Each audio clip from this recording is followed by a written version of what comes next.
This is Sam with a short biography of our 10th United States President. When President William Henry Harrison delivered his record-setting inaugural address on a cold, blustery March day in 1841, few could have imagined that he would not live to see the next month. His death after just 31 days in office thrust the nation into a constitutional crisis and into the hands of a man few truly knew, John Tyler, the vice president. Tyler was born in 1790 in Charles City County, Virginia, into a world steeped in the ideals of the early republic. His father, a close friend of Thomas Jefferson, had signed the Declaration of Independence, and the young John absorbed the rhythms of plantation life and the fierce pride of Southern independence. He was polished, well-read, and stubbornly sure of his principles.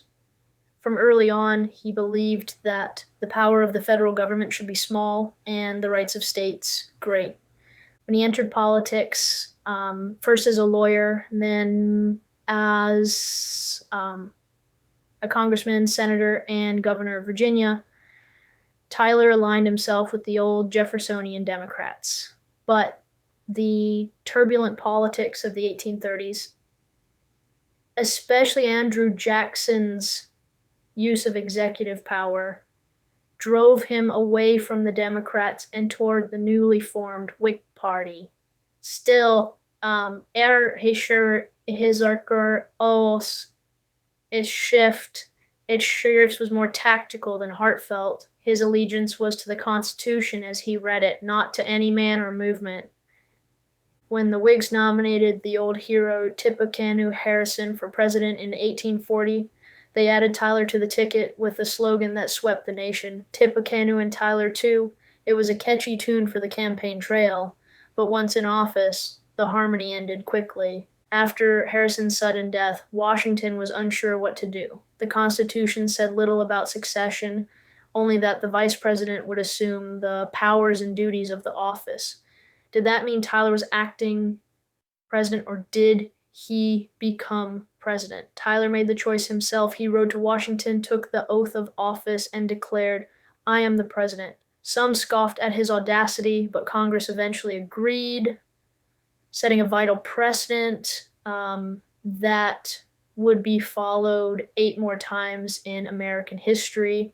From the start, Tyler's presidency was turbulent. His own party expected him to be a puppet of Henry Clay, the Whig Party's dominant figure. Clay intended to push through a new national bank, higher tariffs, and internal improvements,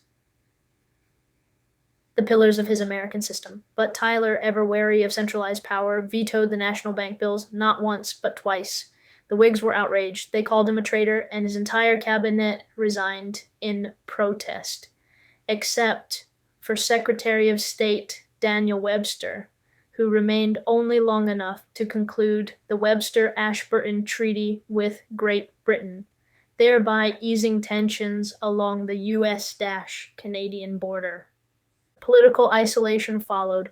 The Whigs expelled Tyler from their party, the first and only time a sitting president has been expelled from his own party.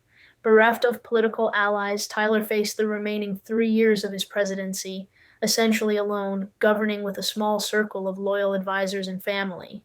Yet, amid the chaos, Tyler's steady hand showed in foreign affairs. He strengthened the U.S. Navy, pursued peace with Britain, and initiated negotiations with China, the first such contact in U.S. history. But his most consequential act came at the end: the annexation of Texas.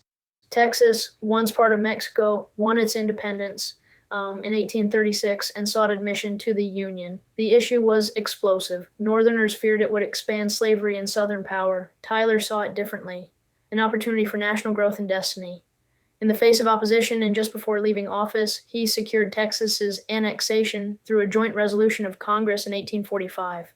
The move fulfilled a dream of expansion, but also deepened the sectional rift that would, 2 decades later, lead to civil war.